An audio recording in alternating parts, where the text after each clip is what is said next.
사랑하는 영락교회 지체들에게 주 안에서 평화 인사를 전합니다. 오늘은 2023년 10월 4일 수요일입니다. 오늘의 묵상 본문은 민수기 22장 1절로 41절까지의 말씀입니다. 오늘 본문 말씀 22장 1절부터의 말씀은 이렇게 시작합니다. 이스라엘 자손이 또 길을 떠나 모압 평지에 진을 쳤으니 요단 건너편 곧 여리고의 맞은편이더라. 이제 요단강을 건너기 위한 이제 마지막 준비, 그 광야의 여정의 마지막 끝에 와 있는 것이죠. 우리 요단강의 건너편에서는 많은 일들이 있었죠. 신명기를 보면 율법이 새로이 선포되었고, 또 여리고서를 보면 여호수아서를 보면 인구 조사가 다시 실시되기도 했습니다. 또 이곳에서는 이제 모세의 죽음도 있었죠. 그리고 이제 여호수아가 새로운 지도자로 세움을 받는 이제 그런 사건들을 이 요단강 건너편에서 이제 경험하게 되는 겁니다. 근데 22장에서부터 우리가 다룰 이제 22, 23장, 24장까지 중요한 발람의 사건을 다루죠. 발람의 사건이라는 것, 메소포타미아 지역에 있었던 그 예언자, 마법사, 주술사 발람의 이야기죠. 이 발람의 이야기가 왜 이렇게 세 장에 걸쳐서 나올 만큼 큰 사건인가 하는 겁니다. 그런데 발람의 얘기는 뭐 신명기에도 나오고 여호수아서에도 나오고 느헤미야에도 나오고 심지어는 요한계시록에도 나오죠. 그 초대교회 안에 발람의 무리에 대한 경계가 나옵니다. 이게 도대체 뭐길래 메소포타미아에 있는 주술사 한 명을 이렇게까지 중요하게 다뤄야 되는 걸까? 발람의 이야기가 도대체 무엇일까 하는 거죠. 어떤 사람들은 양극단이 있죠. 발람을 굉장히 폄하합니다. 그냥 이 사람은 다 거짓이고 뭐 돈 받고 저주해주는 그냥 이런 사악한 주술사에 불과해. 그렇다면 그런 사악하고 아무 보잘것없는 주술사의 이야기를 주님의 이야기가 나오고 주님이 천사를 보내고 그 사건이 이토록 여러 군데에 걸쳐서 교회에 성경에 깊은 영향을 미치는 큰 사건이 되었겠느냐는 겁니다. 그렇지 않겠죠. 또 반대 극단 이런 게 있어요. 하나님의 선지자였다. 하나님의 선지자고 주님의 말씀을 전하는 자다. 이렇게 얘기하는데 또 그렇지는 않죠. 발람의 무리들, 교회 안에 있는 발람의 무리들을 경계하라라고 하는 주님의 말씀처럼 발람의 무리, 발람이라고 하는 것은 주님께 패역한 자들, 주님의 뜻을 어그러뜨리는 자들, 교회를 파괴하는 자들이죠. 그런 의미에서 이것이 주님의 선지자다. 주님의 말씀을 듣는다고 해서, 들렸다고 해서 주님의 말씀을 듣는 게 중요한 게 아니죠. 주님의 말씀을 순종하는 데 있는 것입니다. 순종의 의미가 무엇인가? 발람이 교회 안에 있다는 것이 문제겠죠. 교회 밖에 있는 게 아니라 교회 밖에 있으면 무슨 문제가 되겠어요? 교회 안에 있는 것입니다. 그래서 발람의 사건이 가지는 영적 의미는 굉장히 다층적으로 여러 층에서 깊이 묵상해야 되는 신학적인 이유가 있는 것이죠. 우리 발람의 이야기를 통해서 주님의 깊은 뜻을 분별하는 우리 모두가 되기를 주의 이름으로 축원합니다. 2절에 보면 십볼의 아들 발락이 이스라엘의 아모리인에 행한 모든 일을 보았으므로 모압이 심히 두려워하였으니 십볼의 아들 발락이 지금 모압의 왕인 것입니다. 발락라고 하는 것이 이제 뭐 영어라면 뭐 디베스테이터로 이렇게 번역을 했는데 파괴자인 거죠. 또 이것은 뭐 낭비하다, 소비하다, 이제 웨이스트의 뜻도 들어 있습니다. 그래서 발락이라는 파괴자, 정복자 이런 이름이 들어 있고 십볼의 아들, 아버지도 당연히 왕이었겠죠. 그러니까 왕의 이름을 십볼의 아들이라고 부르는 것이죠. 지포르라는 말은 a bird, 새 이런 뜻인데 아마도 아들의 이름을 새 이름을 따서 새라고 짓지는 않겠죠. 그래서 십볼이 일으킨 왕국을 발락이 물려받은 게 아니겠느냐라고 이제 추측해 볼 수 있겠습니다.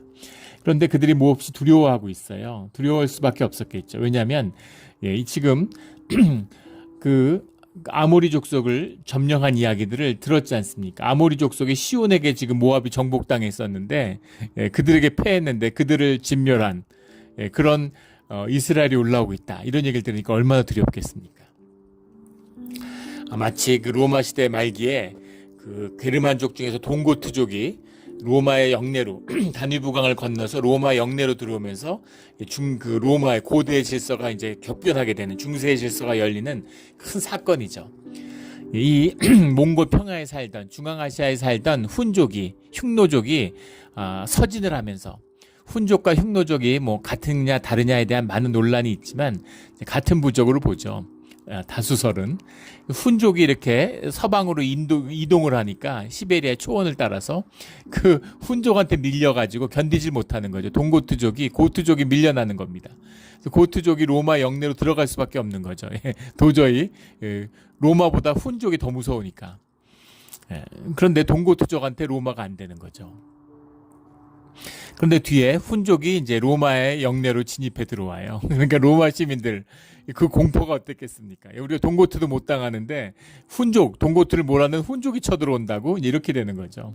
그래서 우리가 아모리도 못 당하는데 어떻게 이스라엘이 아모리를 진멸했다는데 거기다가 아모리를 거의 완전히 진짜 진멸했죠. 철저히 짓밟은 것입니다. 그 얘기를 들으니까 모압이 얼마나 두렵겠어요. 모압의 어리석음이죠. 또 잘 모르니까 두려운 것입니다. 이미 주님의 말씀이 임해서 신명기 2장에 나오는 것처럼 모압은 진멸할 생각이나 정벌할 생각이 없어요. 그래서 그 이스라엘과 교통했더라면 그들의 뜻을 알았더라면 전혀 두려워할 필요가 없었을 텐데 그런데 두려운 것이죠.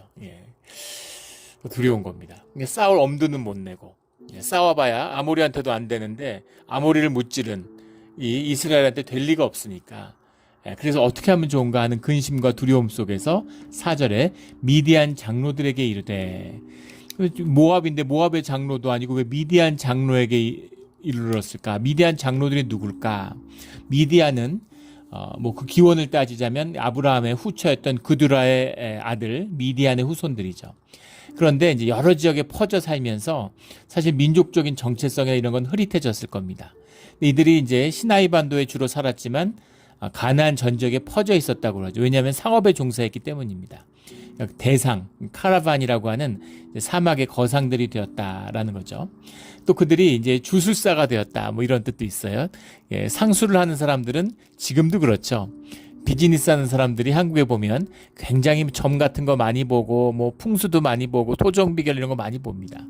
왜냐하면 상업이라는 걸 하다 보니까 세상에 훨씬 더 예민하고 세상이 예민하게 세상을 경험하게 되면 세상에 흐르는 보이지 않는 섭리 같은 것을 느끼게 되죠. 이 사람이 영물이기 때문에 영이 있기 때문에 그걸 느끼고 경험하게 됩니다. 그래서 또 거리를 많이 이동하고 그러면 이제 자연의 이런 거에 영향을 많이 받고 또 항상 사막에서 이동하려면 별자리를 봐야 되잖아요. 지금처럼 내비게이션이 있는 것이 아니고 별자리를 보면서 이동하기 때문에 별점을 보고 별에 대한 관심이 많은 거죠. 그래서 미디안의 장로들이 거상들이었는데 이제 거상들이었기 때문에 이 근동 전체 소아시아 전체 정보에 밝으니까 좋은 수가 없겠소라고 자문을 구했을 것이다. 라는 의견도 있고 이들이 주술사였기 때문에 주술사들에게 어떻게 하면 좋겠느냐라고 물어본 것이다 라는 뜻이죠. 그리고 주술사도 이고 카라반 두 개를 다 이제 대상을 겸했을 수도 있습니다.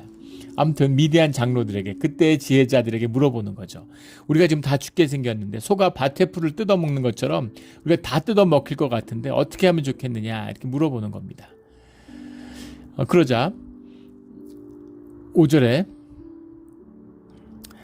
이 이제 미디안 장로들에게 조언을 받아서 사신을 부올의 아들 발람의 고향 강가 부돌에 보내요. 부돌 이 메소포타미아 지역에 있는 이제 그 종교의 중심지고 문화의 중심지죠. 그곳에 있는 발람에게 보낸다. 거리상으로도 한 600-700km 떨어져 있는 모압의 지역에서부터 지금 생각하면 6-7,000km보다 더 멀게 느껴질 겁니다. 엄청난 지역인데 이 발람의 명성이 어느 정도였는가라는 것을 이제 보여주고 있는 거죠. 점점 치는 사람이면 또 거상을 하는 사람이면 발람을 모르는 사람이 없다는 얘기입니다. 그러니까 발람의 어떤 어떤 영역, 영적인 능력 이런 것들이 이제 천하에 아주 이름이 가득한 거죠. 그러니까 그의 이름이 얼마나 컸을까라는 것을 볼 수 있는 대목은 1967년에 그 유명한 요르단의 그 데아르 알라라고 하는 지역에서 그 신전에 이제 복원이 됐는데 발굴이 됐는데 그 신전 벽에 유명한 예언자 발람이라는 이름이 새겨져 있습니다. 그러니까 발람이 얼마나 유명한 인물이었는가, 영향력 있는 인물이었는가라는 것을 이제 보게 되는 거죠.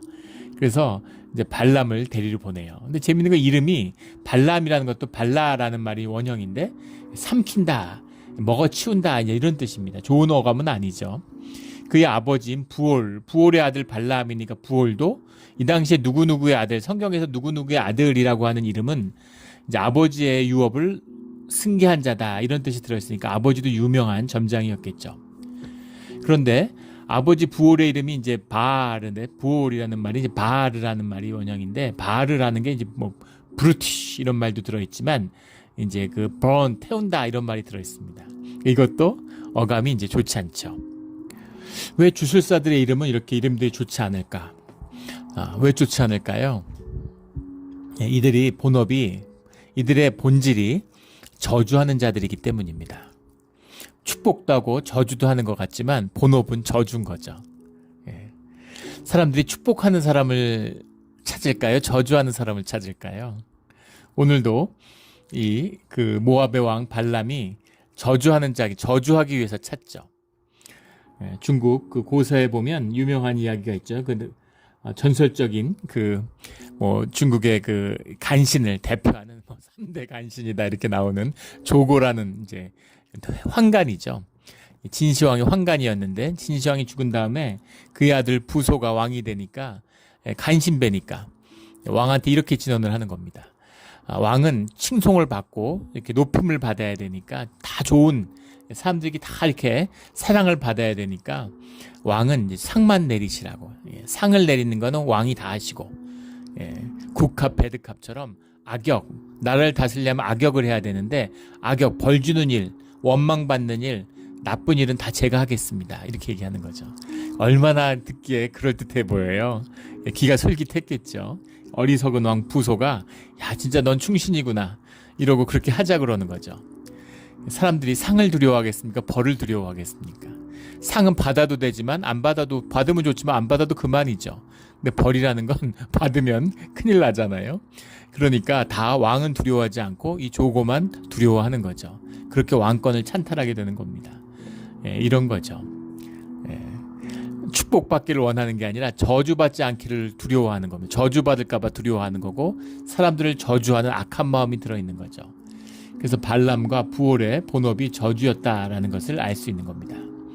그래서 신하를 보내서 청하는데 나를 위하여 이 백성을 저주하라. 오늘 아주 중요한 이 모압 왕 발락의 약 뒤에 보면 내가 그대를 크게 높여서 17절에 가면 나를 위하여 이 백성을 저주하라. 나를 위하여 내가 높이고 나를 위하여 이게 세상의 본질이죠. 악의 본질입니다. 나를 위하는 것, 내가 높임 받는 것, 내가 높아지는 것. 이게 에고의 본질이죠. 우리 안에 있는 악의 본질이 발현되는 것이 우리 에고입니다.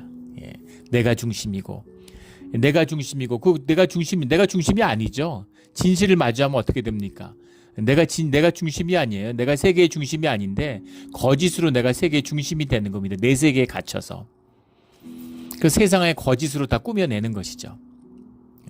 내가 높이고 종교생활 같은 거 종교생활도 나를 중심으로 에고가 종교생활을 하니까 하나님 내가 믿어드리고 구원의 확신 같은 거죠. 내가 구원받았다고 확신하고 주님 높여드리고 섬겨드리고 봉사해주고 예배 참석해주고 헌신도 해주고 헌금도 해주고 내 돈 주고 그래서 교회를 망치고 자기를 망치고 사람들을 망치는 것이죠. 이것이 거짓 악의 본질입니다. 내가 나를 위하여 내가 계시록에 나오는 그 악의 본질이죠. 내가 나를 위하여 내가 계속 내가 중요한 것이죠. 나를 위하여서 저주해라 이렇게 얘기합니다. 수백만의 백성을 나를 위해서 저주하라는 거죠.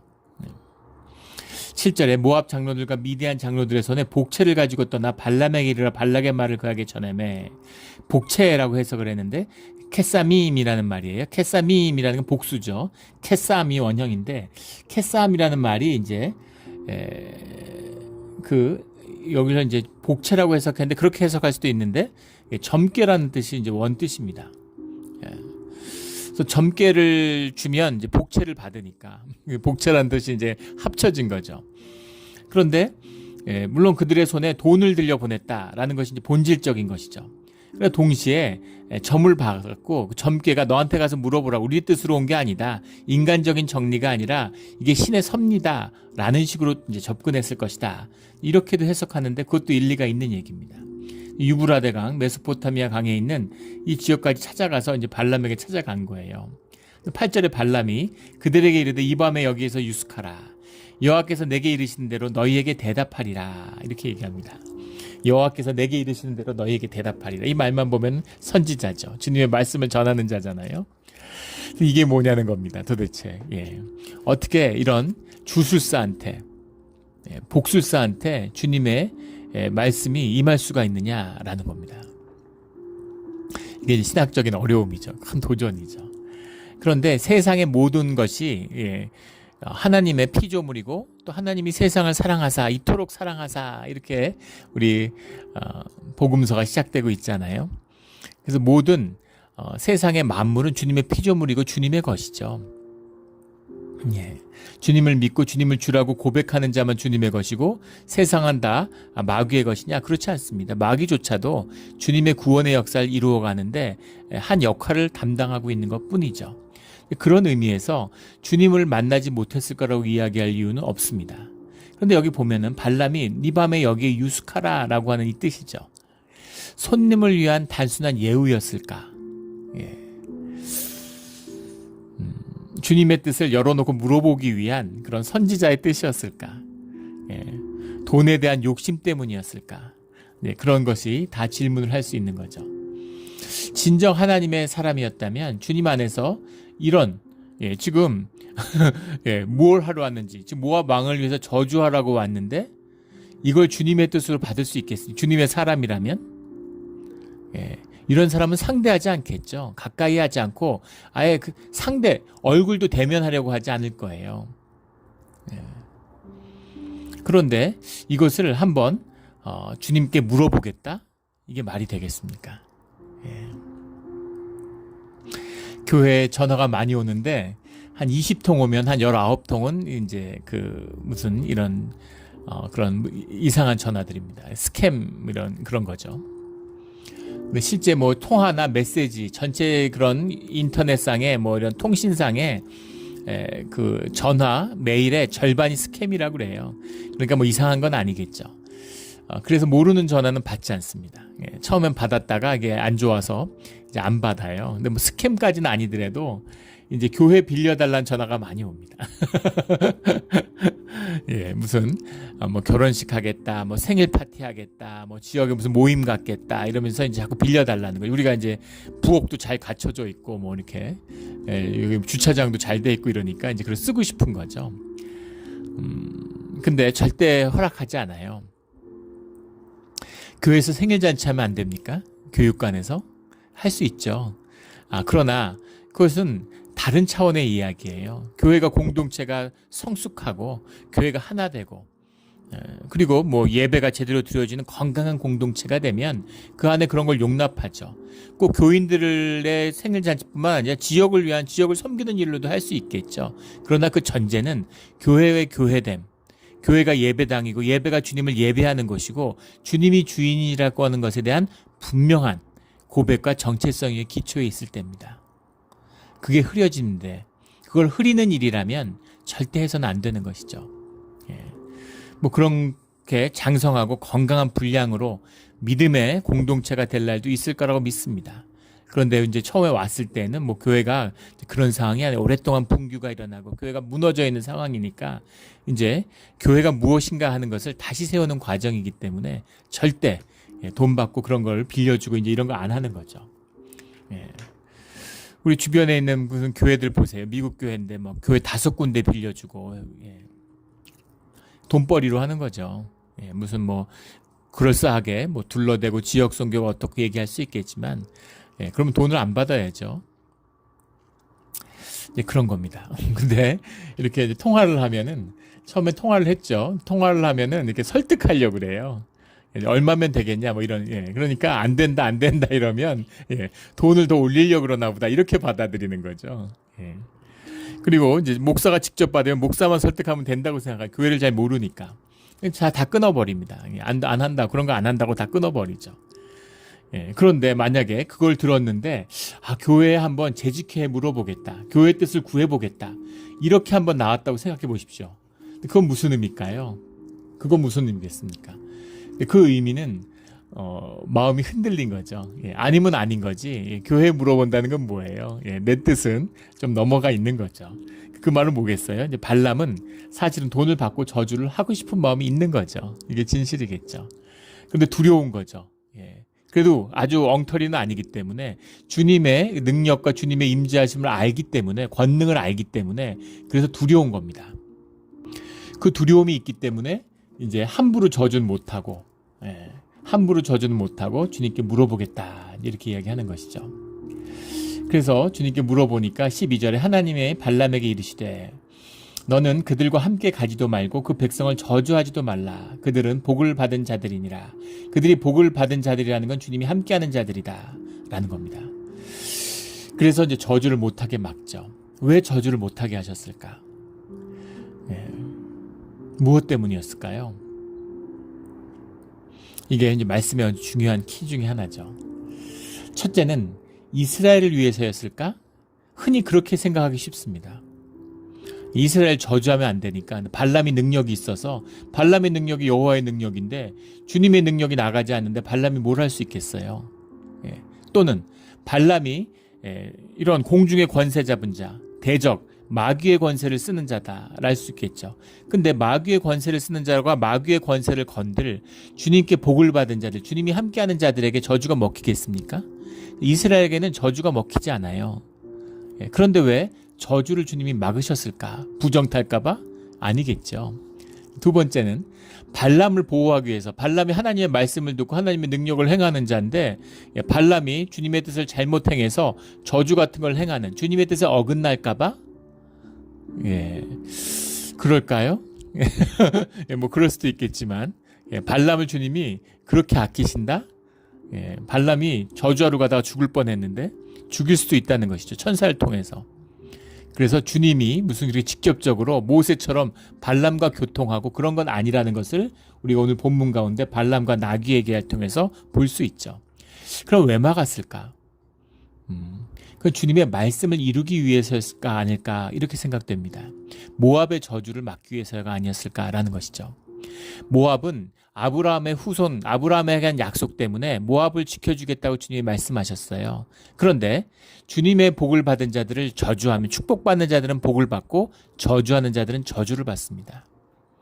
그래서 이스라엘을 저주하는 자는 저주를 받게 돼요. 그 저주에 대한 대가를 치러야 되는 것이죠. 그게 섭리입니다. 그래서 모압을, 주님의 말씀 가운데 섭리를 주님이 지키기 위해서 모압의 저주를 막기 위해서 하신 게 아닌가, 이렇게 보는 것이 가장 설득력이 있지 않을까 싶은 것이죠. 그래서 이스라엘은 복을 받은 자들이다. 그러니까 저주할 생각도 하지 마, 이렇게 하는 거죠. 그러자 가지도 말고, 가지도 마라, 저주하지도 말라, 이렇게 주님의 말씀이 분명히 임했어요. 13절에 여호와께서 내가 너희와 함께 가기를 허락하지 아니하시느니라 하고 끊었습니다.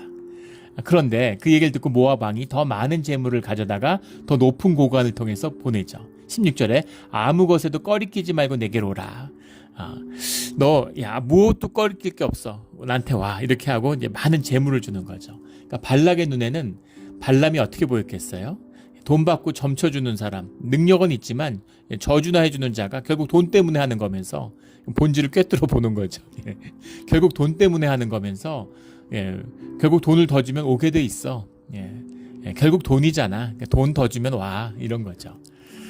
이게 세상의 본질이잖아요.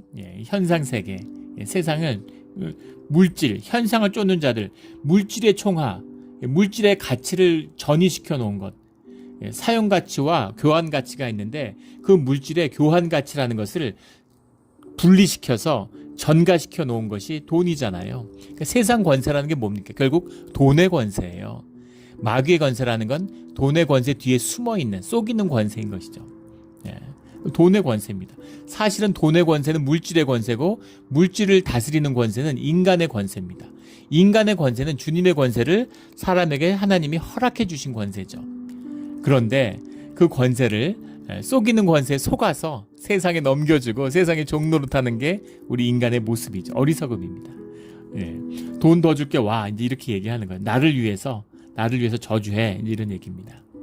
불의의 싹시죠. 불의의 싹이라는 것 속에 불의의 싹 자체가 문제가 아니라 그 싹과 결탁되어 있는 이 발람의 탐욕이 문제죠. 그리고 두 번째는 그 진실 가운데 들어있는 거짓입니다. 주님 겉에 얼짱거리는데 주님의 임재, 주님의 말씀을 결국은 거짓의 역사로 귀결시켜요. 거짓의 문제가 있다는 겁니다. 그리고 뒤에 가면 우리 내일 모레 다루게 될 말씀에 가면 이스라엘을 결국 음행에 빠뜨리게 되는 역할을 하게 되죠. 그래서 발람의 역사라고 하는 것은 이제 굉장히 영적인 깊이를 가지고 있습니다. 발람을 가만히 들여다보면 이게 우리 모습이잖아요. 하나님 좋아하고 말씀도 좋아하고 기도하면은 정말 마음이 깨끗해지고 성결해지고 싶고 깨끗해지고 싶고 거룩해지고 싶고 하나님의 형상으로 만들어졌으니까 하나님과 함께하고 싶은 그런 게 우리한테 있죠. 근데 육신을 입고 육신의 죄성과 정욕이 우리 안에 있고 탐욕이 우리 안에 있어요. 돈을 좋아하는 마음이 있습니다. 돈 싫어하는 사람이 누가 있어요? 돈 좀 많이 생겼으면, 돈 좀 많이 줬으면, 돈 좀 풍족하게 썼으면 이런 마음이 다 있는 것이죠. 돈을 좋아하는 마음과 하나님을 좋아하는 마음이 다 있다는 겁니다. 그런데 주님은 분명히 말씀하셨죠. 돈과 하나님을 겸하여 섬길 수 없다라고 말씀하셨습니다. 겸하여 섬기면 안 돼라고 말씀하시는 게 아니라 겸하여 섬길 수가 없어. 임파서블한, 불가능해 이런 말씀이죠. 그래서 나는 돈도 하나님 주님 사랑하지만 돈도 사랑합니다. 거짓말이죠. 이게 거짓입니다. 돈을 사랑하는 거예요. 그래서 발람은 결국은 돈을 사랑하는 자가 된다는 겁니다. 이게 발람의 무리의 비밀이죠. 교회 안에 있어요. 중직자예요. 예배 열심히 드리고 주일 섬기고 헌금도 열심히 하고 봉사도 열심히 하고 그런데 돈을 사랑하는 마음이 있는 거죠. 그런 자들은 결국은 교회를 음행에 빠뜨리게 된다. 교회를 돈에 빠뜨리게 된다. 이런 얘기죠.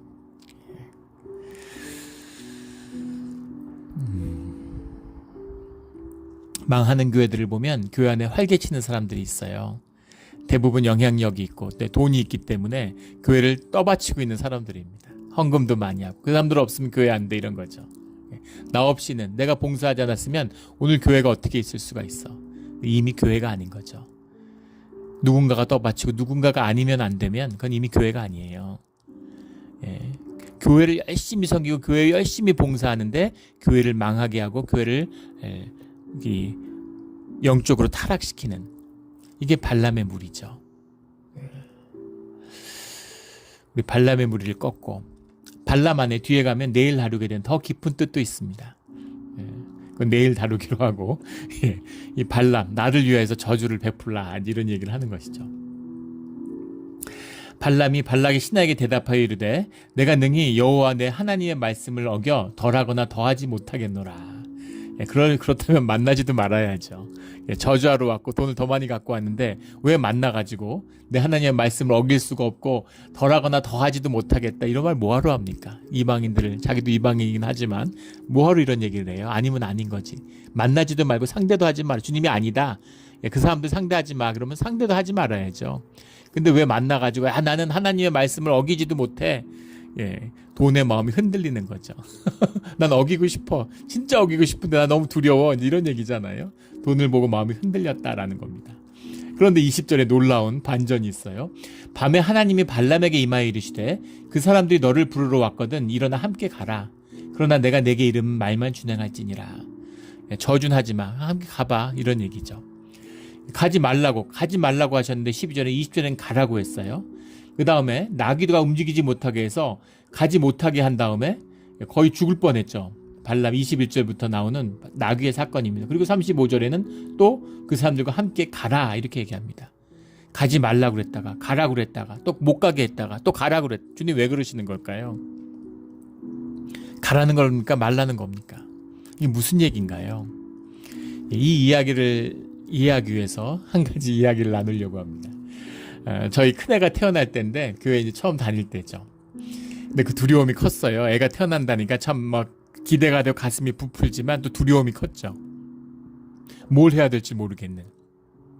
그래서 그때 교회 장로님한테 제가 이제 물어봤습니다. 장로님, 우리 첫애가 태어났는데 뭘 제가 어떻게 해야 되는지 좀 이렇게 가르침을 달라, 조언을 해달라고. 그러니까 장로님이 아주 너무 중요한 조언을 해주셨는데, 조 형제 이러면서 무슨 일이 있어도 절대 병상을 떠나면 안 되고 산모의 곁을 떠나면 안 됩니다. 무슨 일이 있어도 떠나면 안 된다는 거예요. 당신 얘기를 해주시더라고요. 당신이 골프를 굉장히 좋아하는 분이에요. 우리 교회도 골프 좋아하는 분들 많지만 골프를 좋아해서 골프를 이렇게 매일 치고 시간 날 때마다 골프를 치시는 분인데 이제 애를 낳아가지고 이렇게 그 병실에 앉아 있는데 뭐 특별히 애들 아빠가 할 일이 없죠. 간호사들과 병원에서 다 해주니까. 그래서 계속 하루 종일 이렇게 앉아 있는데 창밖을 계속 이렇게 보고 있으니까 이제 그 와이프 되시는 권사님이 아유 골프 치러 갔다 오라고. 골프 치고 싶어서 계속 창밖 보고 있는 거 내가 모를 줄 아냐 그러면서 갔다 오라고. 나 여기 뭐 간호사들이 다 해주고 이러는데 뭐가 문제냐고. 가서 낮에 가서 치고 오라고. 몇 시간 치고 와라. 이렇게 얘기를 하더래요. 그래서 아이 그 어떻게 그러냐. 그러니까 무슨 소리냐. 갔다 오라고 이렇게 얘기하더라는 거예요. 그래서 진짜 갔다 와도 되느냐. 그러니까 갔다 오라고. 그래서 낮에 병실을 비우고 골프를 치고 왔답니다. 그리고 30년이 지났는데도 부부싸움이 나면 당신 애를 낳아도 골프 치러 가는 사람 아니냐 이런 얘기를 지금도 듣고 있다 이렇게 얘기를 하시는 거예요. 저도 이제 애가 태어났는데 첫 애가 태어날 때 한 22, 3시간 진통을 했습니다. 굉장히 힘들었어요. 뭐 산모에 갖다 비길 때는 아니지만 비교할 수도 없지만 하지만 저도 힘들었습니다. 지금 허리가 끊어지는 줄 알았어요. 그리고 이제 애가 태어나니까 아침에 들어갔다가 하루를 완전히 보내고 다음 날이 샌 거죠. 그러니까 이제 집사람이 정신이 좀 들고 이러니까 저보고 이제 집에 가서 씻고 자고 오라는 거예요. 낮잠을 좀 자고 힘들 텐데 자꾸 집에 가서 자라고 여기서 병실에서 불편한데 집에 가라는 거예요. 근데 제가 장로님한테 들은 얘기가 있잖아요. 무슨 소리냐. 그런 일은 절대 있을 수가 없고 어떻게 당신 곁에 어떻게 떠날 수가 있느냐 이래가지고 끝까지 병실을 지켰습니다. 같이 퇴원을 했어요. 그 장로님의 조언이 없었다면 한버터면 큰 실수를 할 뻔했던 것이죠. 산모가 골프 치러 가. 그런다고 골프 치러 가면 안 되는 거죠. 무슨 소리야? 무슨 골프를 쳐? 말도 안 되는 소리 하지 마. 이렇게 나와야 되는데 진짜 가도 돼? 가고 싶은 거죠. 마음은 골프장에 있는데 지금 몸만 여기 지금 병실에 있는 거잖아요. 그럴 거면 차라리 골프 치러 가. 그런다고 골프를 치러 가면 안 되는 것이죠. 근데 사람은 생각이 아니라 마음을 따라가게 돼 있죠. 마음은 몸을 따라가게 돼 있습니다. 그래서 골프를 치러 갔던 것이죠. 그래서 진노함을 받게 되는 겁니다. 22절에 그가 감으로 말미암아 하나님이 진노하심으로 바로 이 뜻이죠. 주님이 가라고 그래서 갔는데 왜 진노하셔? 그 얘기가 아니죠. 가면 안 되는 겁니다. 분별을 잘 해야 되는 거죠.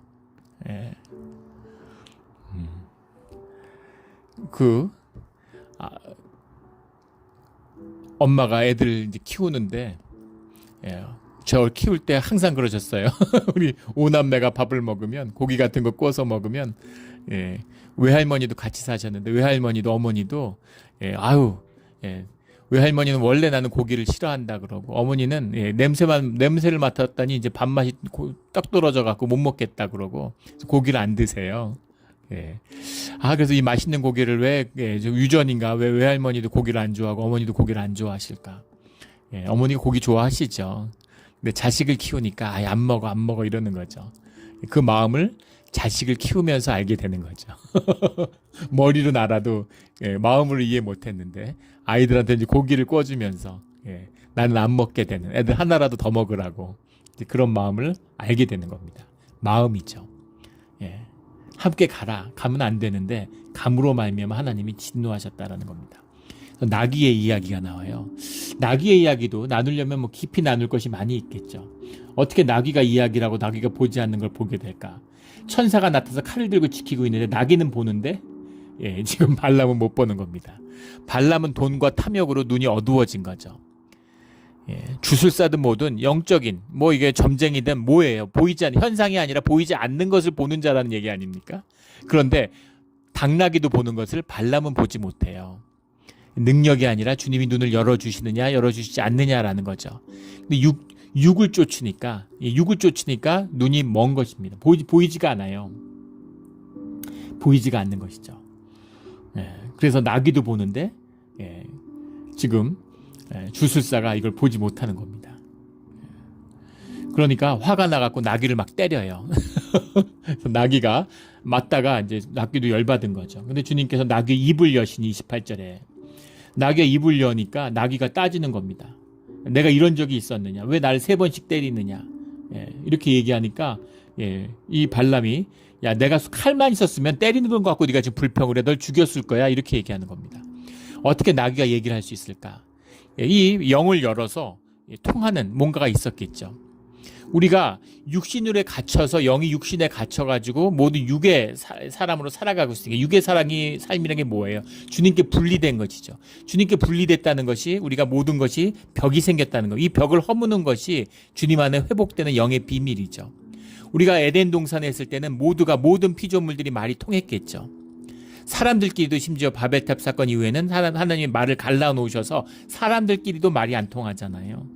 그런데 부부도 마음이 안 통할 수 있는 거죠. 육을 입고 있으니까. 그런데 영이 통하면 마음이 통하는 거죠. 그것처럼 나귀의 입을 여시니 나귀가 하는 말을 알아듣게 만드셨다는 겁니다. 나귀가 사람 말을 해서 문법적으로 구사한다는 의미가 아니겠죠. 마귀는 나귀의 이야기를 하는데 그걸 알아듣는 귀를 열어주시는 거겠죠. 입을 열나 귀를 여나 마찬가지 얘기입니다. 그래서 나귀하고 대화가 통하는 거예요. 그런데 내가 너를 죽였을 거야 라고 나는데 그 다음에 여호와께서 발람의 눈을 밝히시며 31절에 칼을 들고 있는 천사의 모습을 보고 엎드려지는 거죠. 두려움 속에서. 내 앞에 내 길이 사악함으로 내가 너를 막으려고 나왔다 하고 31절에 말씀합니다. 내가 너를 막으려고 나왔더니 막다라는 말이 레사탄이라는 말이에요. 사탄으로 대적한다는 얘기죠. adversary, 대적한다. 내가 너를 네가 사탄 짓을 하기 때문에 내가 대적하려고 나왔어. 이런 얘기예요. 너를 벌 주려고 나왔어. 응징하려고 나왔어. 이런 얘기죠. 사탄을 대한다 이런 얘기잖아요. 네가 적대적인 적의 짓을 합니까? 대적 짓을 하니까 대적을 하기 위해 나왔어. 이런 말이죠. 그러면서 만약에 내가 나귀가 너를 지금 생명을 구한 걸 알아. 내가 나귀 아니었으면 너는 내 손에 죽었어. 내가 벌써 너를 죽이고 나귀는 살렸으리라. 이렇게 얘기합니다. 나귀만도 못한 거죠. 탐욕과 육신에 사로잡히니까 나귀만도 못하는 거예요. 나귀는 여물 욕심은 있을지 몰라도 돈 욕심은 없잖아요. 나귀만도 못한 겁니다. 나귀는 본능에만 충실한데 인간은 본능에 사로잡히면 그 인간의 영과 그런 타락한 영 때문에 본능조차도 넘어서는 겁니다. 동물들은 배부르면 먹지 않아요. 사자나 악어도 배부르면 아무것도 안 먹습니다. 인간은 배불러도 먹어요. 심지어는 먹지 않아도 쌓아둡니다. 다음에 먹으려고. 탐욕이 끝이 없죠. 그 탐욕에 눈이 멀어버린. 근데 나귀 네 생명은 내 손에 있어. 내가 칼 있었으면 너 죽였을 텐데. 그러니까 너 나귀 아니었으면 네가 죽었어. 이렇게 천사가 이야기하는 거죠. 이 발람이 무슨 주술사고 이런 근동을 완전히 그냥 떠들썩한 누구도 다 아는 신전에 이름이 새겨질 정도로 권세 있는 그런 주술사 같지만 아무것도 아닌 거죠. 나귀만도 못한 겁니다. 이게 주님의 영이 함께하는 자리에 서 있는 발람의 모습이죠. 우리의 모습입니다. 누구도 이 영적 능력을 홀드하지 못해요. 35절에 여호와의 사자가 발람에게 이르되 그 사람들과 함께 가라. 내가 내게 이르는 말만 말할지니라. 네 마음이 이미 갔는데 가. 하지만 가서도 하지 못할 일을 분명히 알아. 이런 얘기죠. 가고 싶으면 가도 되는데 돈 받고 싶으면 받아. 그런데 저주하면 안 돼. 저주하면은 그때는 너는 용서받지 못해. 네 생명은 구원받지 못해. 이런 얘기죠. 이 정도 되면 가지 말아야죠. 그런데 가는 겁니다. 38절에 가면 내가 오기나 했으나 무엇을 말할 능력이 있으리까? 하나님 내 입에 주시는 말씀 그것을 말할 뿐이니이다. 이런 말 뭐하러 합니까? 몸값 올리는 것밖에 안 되겠죠. 욕심 때문에 그랬을 수도 있고 진심이었을 수도 있습니다. 그러나 달라지는 건 없어요. 결국은 돈 때문에 간 것이고 결국 가는 것이죠. 이겁니다. 그런 얘기가 있죠. 정치인들은 입을 보지 말고 발을 보라고. 무슨 말을 하는 게 중요한 게 아니라 어디로 움직이는가가 중요한 것이라는 거죠. 사랑도 그렇죠. 사랑의 고백은 말이 중요한 게 아니라 삶이 중요한 거죠. 행동이 중요한 겁니다. 그것처럼 주님의 사람이라는 것은 주님의 말을 하고 주님의 믿음을 떠벌리는 데 있는 것이 아니라 주님의 말씀에 순종해서 그것을 삶으로 사는 것이에요. 우리가 살 수 있겠습니까? 못 살죠. 절대 못 삽니다. 주님의 은혜로 십자가의 보혈의 은혜, 내 자신의 에고를 십자가에 못 박을 때 성령이 우리의 삶을 주관하실 때 우리가 우리의 영을, 우리의 소명을, 우리의 영을 살아가는 삶이 피어나게 되는 거죠. 생명을 살게 되는 것입니다. 이 삶과 생명을 누리는 우리 모두가 되기를 주의 이름으로 축원합니다. 아멘. 기도드리겠습니다. 하나님 아버지 감사합니다. 오늘 귀한 말씀 주시니 감사합니다. 발람을 깊이 묵상하며 내가 발람임을 알게 됩니다. 발람에 끓고 발람의 무리가 되지 않고 오직 주님의 말씀에 순종해서 그 말씀을 사는 우리가 되게 하여 주시옵소서. 감사하며 예수 그리스도의 이름으로 기도드렸습니다. 아멘.